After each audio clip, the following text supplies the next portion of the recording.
చెప్పాల్సిన తల్లిదండ్రులు ఈరోజు చిన్నారి అసలు ఉందా? లేదా? అనే ఒక టెన్షన్‌తోనే నిజంగా గుండెలు అవిసేలాగా ఏడుస్తూ ఉన్నారు. ఎక్కడ ఎవరిని ఏ రకంగా సహాయం చేద్దామన్నా గూడా ఈ కేసులోని అసలు ఎక్కడా గూడా దానికి అవకాశం కనిపించలేదు. జ్యోతిష్యులొచ్చారు, మంత్రగాళ్ళొచ్చారు, జ్యోతిష్యాలు జెప్పారు, న్యూమరాలజిస్టులొచ్చారు, అందరూ వచ్చేసారు. అన్నీ జేసేసారు. ఏది ఎక్కడ క్లూ దొరకలేదు. అసలేమైంది ఆ పాప? ఎలా అదృశ్యమైపోయింది? ఎక్కడికి అదృశ్యమైపోయింది? ఇది మాత్రం నిజంగానే చాలా విచిత్రమైన కేసు. మన తెలుగు రాష్ట్రంలో ఇంకా విచిత్రమైన కేసు. జ్ఞానేశ్వరి తప్పిపోయిన ఒక 15 రోజులకి ఇంకొక చిన్నారి గూడా మార్కెట్‌లో తప్పిపోయి తల్లిదండ్రులు లేకుండా ఏడుస్తూ కనిపించింది. ఆ పాపే జ్ఞానేశ్వరి అని అంటూ గూడా చాలా మంది ఫేక్ ప్రచారం జేశారు. ఇలా కానీ ఆ పాప కాదు. కానీ ఈ పాప తప్పిపోయి మళ్ళా దొరికింది అదృష్టవశాత్తున. చూసారా? మనం ఎంత వెతుకుతున్నా జ్ఞానేశ్వరి దొరకలేదు గానీ, ఆ వేరే తప్పిపోయిన పాప అయితే కనిపించేసింది. సో, మరి ఆ ఫేట్‌ని భగవంతుడు ఎలా రాసాడో పాప ఫేట్‌ని, తలరాతని ఇంతకన్నా మనం వేరేలాగా దాన్ని అన్వయించలేకపోతూ ఉన్నాము. సో, ఎక్కడున్న పాప ఒకవేళ నిజంగానే బ్రతికి ఉండాలని కోరుకుందాము. ఈరోజు ప్రస్తుతానికి తల్లిదండ్రులు గత వారం రోజుల నుంచి గూడా పోస్టర్స్ కూడా వేసి అనేక ప్రాంతాల్లోనైతే మాత్రం మళ్ళా దానికోసం ఆపరేషన్ చేస్తూ ఉన్నారు. సో, తల్లిదండ్రులు, పోలీసులు, అధికారులు, గవర్నమెంటు వెతికి వెతికి అలిసి విసిగి వేసారిపోయినా సరే మంత్రులు గూడా దీనిలోకి దిగిన పరిస్థితి మనం చూసాము. సో, అయినప్పటికీ కూడా ఈ రోజుకి తల్లిదండ్రులు పోస్టర్స్ అంటించి పాప ఎక్కడైనా కనిపిస్తే మా పాపను మాకు అప్పగించండి.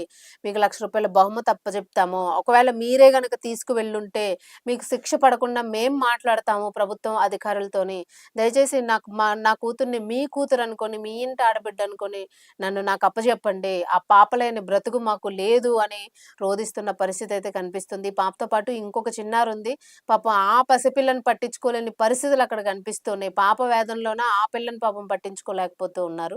సో, మరి నిజంగానే అత్యంత దారుణం. అందరిని దీనిలో అనుమానించారు. అందరిని వెతికేసారు. అన్ని కెమెరాస్ వెతికారు. ఇంకా కీలకంగా ఉన్న డాగ్‌ని కూడా రకరకాల పరిశోధన చేసి ఆ కుక్కకి కెమెరాలు పెట్టి దాన్ని అక్కడ పంపించి, ఇక్కడ పంపించి మొత్తానికి లాస్ట్‌కి ఆ కుక్క కూడా మరణించింది. బట్ చిన్నారి మాత్రం లేదు. అయితే కొంతమంది అన్ని కిలోమీటర్ల దూరాలు, ఇన్ని కిలోమీటర్ల దూరాలు అని చెప్పారు. కొంతమంది పాప ఇదిగో వైజాగ్‌లో ఉంది. పాప అరకులో ఉంది. పాప ఒరిస్సాలో ఉంది. అని ఇలా రాంగ్ ఇన్ఫర్మేషన్ ఇస్తూ, రాంగ్ థంబ్స్ పెడుతూ చాలా ఇబ్బంది పెడుతూ ఉన్నారు. అలాంటి థంబ్స్ పెట్టడం వలన కూడా రాంగ్ పోర్ట్రేషన్ జరిగి నిజంగానే పాపొచ్చేసిందా? ఏమో ఇలా పెట్టారు గదా! వచ్చేస్తుందా అని నిజంగా తల్లిదండ్రులతో ఒక రకంగా ఆడుకున్నారా అన్న ఎంత చిత్రంగా ఆడుకుంటున్నాడు దేవుడు గూడానన్న ఫీలింగ్ వచ్చేస్తుంది. ఎందుకంటే ఈ మీడియాలో థంబ్స్ చూసి సగం వాళ్ళు నిజంగానే ఏమో అయ్యుండొచ్చేమో అని. అంటే ఈ మనకి పులి కథ ఉంది. పులి పులి అని అరిస్తే ఆ తల్లి 2, 3 సార్లు తెలుసు మనందరికీ చిన్నప్పుడు చదువుకున్న మూడోసారి పులొచ్చి మింగేస్తే ఏమి చేయలేని పరిస్థితి. అలాగా ఆ ఆవు పులి కథలాగా అయిపోయింది ఇక్కడ పరిస్థితి. మనకి అడవిలోన పులి కథలాగా అయిపోయింది. చిన్నప్పుడు ఆ కథకి సంబంధించి నీతి ఏదైతే ఉందో అలాగే అయిపోయింది ఇప్పుడు పరిస్థితి. ఏ రోజు తమ కూతురొస్తుందా అని ఎదురు చూస్తూ ఉన్నారు. తల్లిదండ్రులు ఒక్కళ్ళే గాదు, కుటుంబ సభ్యులే గాదు. ఆ ఊరంతా ఎదురు చూస్తుంది. చుట్టుపక్కల ఉన్న గ్రామాలు ఎదురు చూస్తూ ఉన్నాయి. ప్రపంచం మొత్తం సోషల్ మీడియాలో ఎవరికంటే ఈ వార్త పడిందో ప్రతి ఒక్కరు గూడా ఎదురు చూస్తూ ఉన్నారు. అందరూ ఆ దేవుడిని చిన్నారి జ్ఞానేశ్వరి బేబీ జాహ్నవి ఎక్కడున్నా సరే నిండు నూరేళ్లు ఆయురారోగ్యాలతో ఉండాలి అనే కోరుకుంటూ ఉన్నారు. ఒకవేళ ఎవరి చేతుల్లోనైనా దయచేసి ఉంటే కావాలనే మీరు కిడ్నాప్ చేసి ఎత్తుకుపోయి ఉండే ఈ న్యూస్ మీరు గనక చూస్తూ ఉంటే మీకు ఇవ్వడం ఇష్టం లేదు వెనక్కి అని అనిపిస్తే ఒకవేళ పాపని దయచేసి ఏమీ చెయ్యొద్దు. పాపని జాగ్రత్తగా చూసుకోండి. ఇంక అంతకన్నా ఏమి చెప్పలేని పరిస్థితి. మీరు ఒకవేళ రావడానికి పోలీసులు పట్టుకుంటారేమో, శిక్షిస్తారేమో అని భయపడుతూ ఉండుండొచ్చు. ఒకవేళ అలా భయపడాల్సిన అవసరం అయితే లేదు. ఎందుకంటే వాళ్ళ తల్లిదండ్రులు గూడా చెప్పారు ఎలాంటి కేసు అవ్వకుండా మేము మీరు అని తెలియకుండా అట్‌లీస్ట్ మా పాపని మా గుమ్మం ముందు విడిచిపెట్టి ఎళ్ళిపోండి. మీకెలాంటి ప్రమాదం రాకుండా మేము చూసుకుంటామని హామీ ఇచ్చారు. మరి నిజంగా ఎవరైనా ఇలా తీసుకెళ్తే దయచేసి వాళ్ళ ఇంటి గుమ్మం దగ్గరైనా ఎవరు చూడని టైంలోనే విడిచిపెట్టేయండి.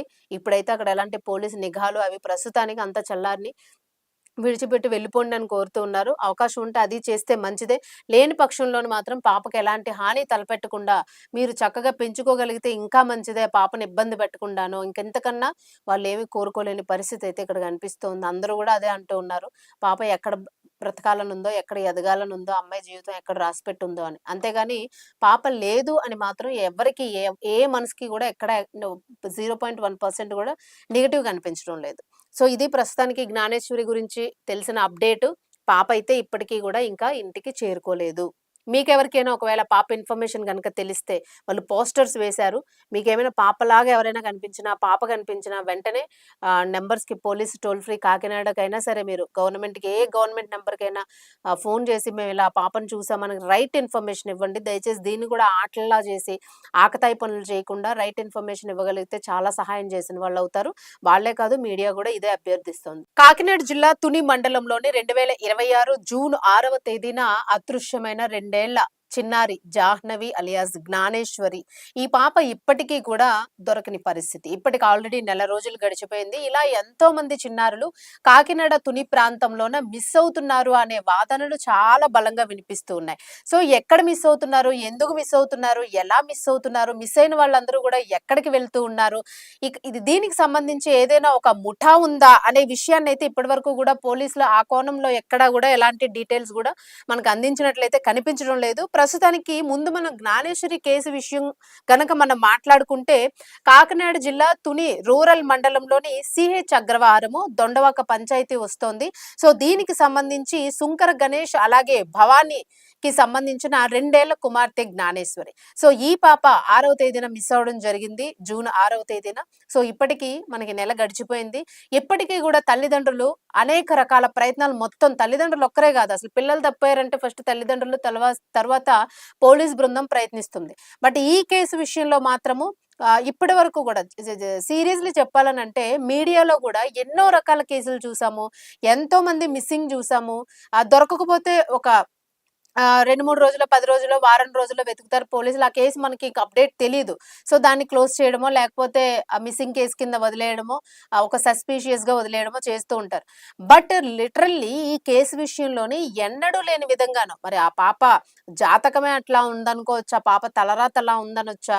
లేదంటే అంటే కొంతమంది మనం అంటూ ఉంటాం పిల్లలంటే లోక కళ్యాణం కోసం పుట్టిన కొంతమంది ఉంటూ ఉంటారు. లేదా మనం ఒక గతంలో చూసుకుంటే భూకంపం వచ్చినప్పుడు ఇల్లు మొత్తం కూలిపోయి మొత్తం ఒక 10, 15 ఫ్లోర్‌లే కూలిపోయినా, కుప్ప కూలిపోయినా సరే, ఆ కిందన ఒక చిన్న బేబీ ఒక 2 ఏళ్ల చిన్నారో, 3 ఏళ్ల చిన్నారో ఆ శిథిలాల్లో ఉండిపోయి దాదాపు 4, 5 రోజుల పాటు ఎలాంటి తిండి, ఆహారం లేకుండా బ్రతికే ఉంది. అందరూ చనిపోయారు. మొత్తం కిందన బిల్డింగ్‌లో ఉన్న ఈవెన్ తల్లిదండ్రులతో సహా అందరూ చనిపోయారు గానీ, ఆ పాప మాత్రం బ్రతికుంది. మరి అలా మృత్యుంజయులు ఉంటూ ఉంటారు. సో, అలాంటిదేదైనా ఒక డిఫరెంట్ ఆస్ట్రాలజీని అమ్మాయిది డిఫరెంట్ హోరోస్కోప్ ఆ అమ్మాయిది జాతకమా అని అయితే అందరూ ఆలోచిస్తున్నారు. అంటే ఈ పాప పేరు ఇంత స్ప్రెడ్ అవ్వడానికి సోషల్ మీడియాలో ప్రపంచవ్యాప్తంగా ఈ పాప పేరు తెలియడానికి గల రీజన్ ఇదై ఉంటుందా? ఈ రకంగా భగవంతుడు దీన్ని ట్యూన్ చేసి పెట్టాడా?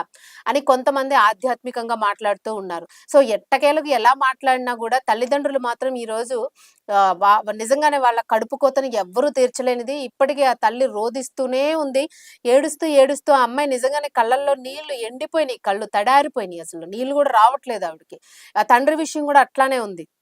ఇందులో అందరిని సస్పీషియస్‌గా ప్రతి ఒక్కరిని గూడా సస్పెక్ట్ చేస్తూ వాళ్ళ లాస్ట్‌కి ఈవెన్ పేరెంట్స్‌ని గూడా దీనిలోన బ్లేమ్ చేస్తూ గూడా చాలామంది కామెంట్స్ చేశారు. ఆ రకంగా గూడా ఎంక్వైరీ చేయాల్సొచ్చింది. ఎందుకంటే ఈ రోజుల్లో రకరకాల కేసులు తల్లి, తండ్రి గూడా బాధ పెడుతున్న, పిల్లల్ని ఇబ్బంది పెడుతున్న కేసులు గూడా మనం చూసాం గాబట్టి, ఆ రకంగా అనుమానించాల్సిన పరిస్థితులు ఈరోజు పోలీస్ డిపార్ట్‌మెంట్‌కి ఏర్పడినాయి. అలాగే సమాజానికి గూడా ఏర్పడింది. చాలామంది ఇలా చూసి అది ప్రశ్నించాల్సిన అవసరం ఏర్పడింది. సో, ఈ రకంగా పాపం వాళ్ళని గూడా బ్లేమ్ జేయాల్సొచ్చింది. వాళ్ళ అమ్మమ్మని, వాళ్ళ మామల్ని, వాళ్ళ రిలేషన్స్‌ని పని జేస్తున్న వాళ్ళని, అసలు ఆ చుట్టుపక్కలకి వచ్చిన వాళ్ళని, ఎక్కడి నుంచో తోటలో పిక్కలేరుకోవడానికి వచ్చిన వాళ్ళని, ఇలా ప్రతి ఒక్కళ్ళని గూడా అనుమానించాల్సొచ్చింది. ప్రతి కెమెరాని చెక్ జేయాల్సొచ్చింది. అలాగే భారీగా దాదాపు 12 ప్రత్యేక పోలీస్ బృందాలు ఇంచుమించుగా 400 మందికి పైగా సిబ్బంది నిరంతరం శ్రమించారు. అడవుల్లో తిరిగారు, ఇంటిని వేటాడేశారు, గుట్టల్ని, కొండల్ని, లోయల్ని, అక్కడున్న చిన్న చిన్న బోరుబావుల్ని, చెరువుల్ని ప్రతి అంశాన్ని గూడా అక్కడ వేటాడారు. అయినా గూడా ఎక్కడ అసలు నిజంగా ఎట్లా అంటే ఆపరేషన్ టాయ్ అని పెట్టారు. అంటే బొమ్మలతో వేట. అడవిలో జంతువులు లేదా కొండ చిలువలు గాని, ఏవైనా మృగాలు గాని ఇలా ఎత్తుకుపోయే ఛాన్స్ ఉంటే ఈ బొమ్మల నిండా గూడా మాంసాన్ని నింపి అక్కడ మిస్ అయిన ప్రాంతంలోన పెడతారు. సో, నైట్ వాటి కోసం నైట్ కెమెరాస్ అనేవి ఏర్పాటు చేస్తారు. అవి ఒకవేళ వచ్చి పట్టుకెళ్ళుంటే దాన్ని ట్రేస్ ఔట్ చేస్తారు. ఎక్కడి వరకు ఈడ్చుకెళ్ళాయి, ఎక్కడి వరకు తీసుకెళ్ళాయి, లేదు దాన్ని తర్వాత తిందామని కొంత తిని మళ్ళా ఏమైనా కప్పెట్టుకున్నాయా? అంటే కప్పి పాతిపెట్టుకునే జంతువులు గూడా ఉంటాయి. సో, అట్లా ఏమైనా చేశాయా? ఇలా అన్ని రకాల కోణాల్లో గూడా ప్రయత్నం చేశారు గానీ ఎక్కడా కూడా ఎక్కడ అసలు కించిత్ ఆహ్, ధూళి కణవంత క్లూ గూడా అక్కడెక్కడ దొరకలేదు.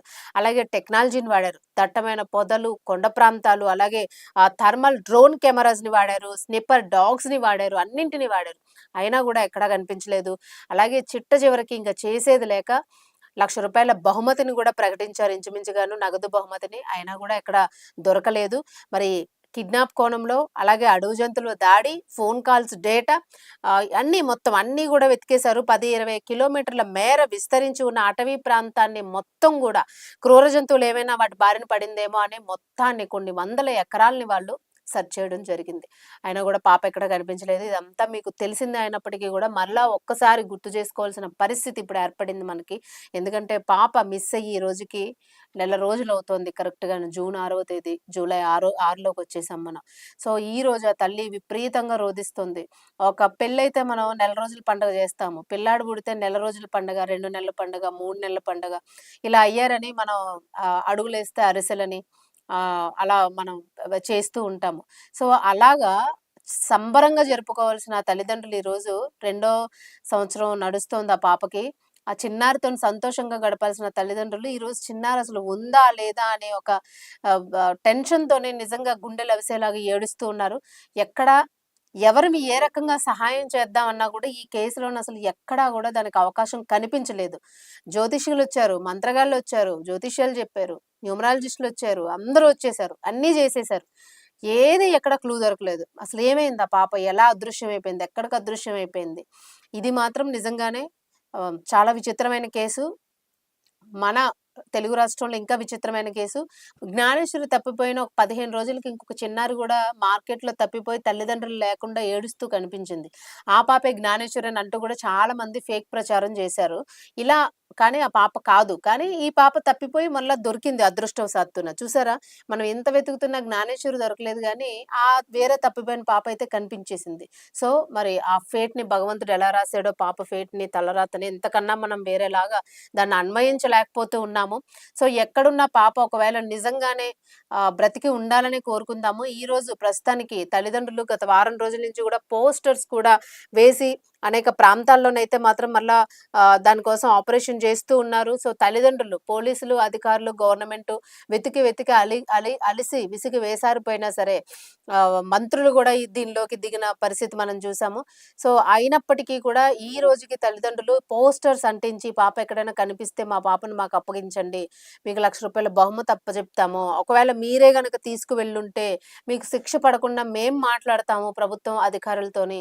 దయచేసి నా కూతుర్ని మీ కూతురు అనుకోని, మీ ఇంటి ఆడబిడ్డ అనుకోని నన్ను నాకు అప్పజెప్పండి. ఆ పాప లేని బ్రతుకు మాకు లేదు అని రోదిస్తున్న పరిస్థితి అయితే కనిపిస్తుంది. ఈ పాపతో పాటు ఇంకొక చిన్నారుంది.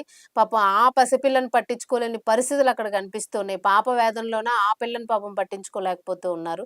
సో, మరి నిజంగానే అత్యంత దారుణం. అందరిని దీనిలో అనుమానించారు. అందరిని వెతికేశారు. అన్ని కెమెరాస్ వెతికారు. ఇంకా కీలకంగా ఉన్న డాగ్‌ని కూడా రకరకాల పరిశోధన చేసి ఆ కుక్కకి కెమెరాలు పెట్టి దాన్ని అక్కడ పంపించి, ఇక్కడ పంపించి మొత్తానికి లాస్ట్‌కి ఆ కుక్క కూడా మరణించింది. బట్ చిన్నారి మాత్రం లేదు. అయితే కొంతమంది అన్ని కిలోమీటర్ల దూరాలు, ఇన్ని కిలోమీటర్ల దూరాలు అని చెప్పారు. కొంతమంది పాప ఇదిగో వైజాగ్‌లో ఉంది. పాప అరకులో ఉంది. పాప ఒరిస్సాలో ఉంది. అని ఇలా రాంగ్ ఇన్ఫర్మేషన్ ఇస్తూ, రాంగ్ థంబ్స్ పెడుతూ చాలా ఇబ్బంది పెడుతూ ఉన్నారు. అలాంటి థంబ్స్ పెట్టడం వలన కూడా రాంగ్ పోర్ట్రేషన్ జరిగి నిజంగానే పాపొచ్చేసిందా? ఏమో ఇలా పెట్టారు గదా! వచ్చేస్తుందా అని నిజంగా తల్లిదండ్రులతో ఒక రకంగా ఆడుకున్నారా అన్న ఎంత చిత్రంగా ఆడుకుంటున్నాడు దేవుడు గూడానన్న ఫీలింగ్ వచ్చేస్తుంది. ఎందుకంటే ఈ మీడియాలో థంబ్స్ చూసి సగం వాళ్ళు నిజంగానే ఏమో అయ్యుండొచ్చేమో అని. అంటే ఈ మనకి పులి కథ ఉంది. పులి పులి అని అరిస్తే ఆ తల్లి 2, 3 సార్లు తెలుసు మనందరికీ చిన్నప్పుడు చదువుకున్న మూడోసారి పులొచ్చి మింగేస్తే ఏమి చేయలేని పరిస్థితి. అలాగా ఆ ఆవు పులి కథలాగా అయిపోయింది ఇక్కడ పరిస్థితి. మనకి అడవిలోన పులి కథలాగా అయిపోయింది. చిన్నప్పుడు ఆ కథకి సంబంధించి నీతి ఏదైతే ఉందో అలాగే అయిపోయింది ఇప్పుడు పరిస్థితి. ఏ రోజు తమ కూతురొస్తుందా అని ఎదురు చూస్తూ ఉన్నారు. తల్లిదండ్రులు ఒక్కళ్ళే గాదు, కుటుంబ సభ్యులే గాదు. ఆ ఊరంతా ఎదురు చూస్తుంది. చుట్టుపక్కల ఉన్న గ్రామాలు ఎదురు చూస్తూ ఉన్నాయి. ప్రపంచం మొత్తం సోషల్ మీడియాలో ఎవరికంటే ఈ వార్త పడిందో ప్రతి ఒక్కరు గూడా ఎదురు చూస్తూ ఉన్నారు. అందరూ ఆ దేవుణ్ణి చిన్నారి జ్ఞానేశ్వరి బేబీ జాహ్నవి ఎక్కడున్నా సరే నిండు నూరేళ్లు ఆయురారోగ్యాలతో ఉండాలి అనే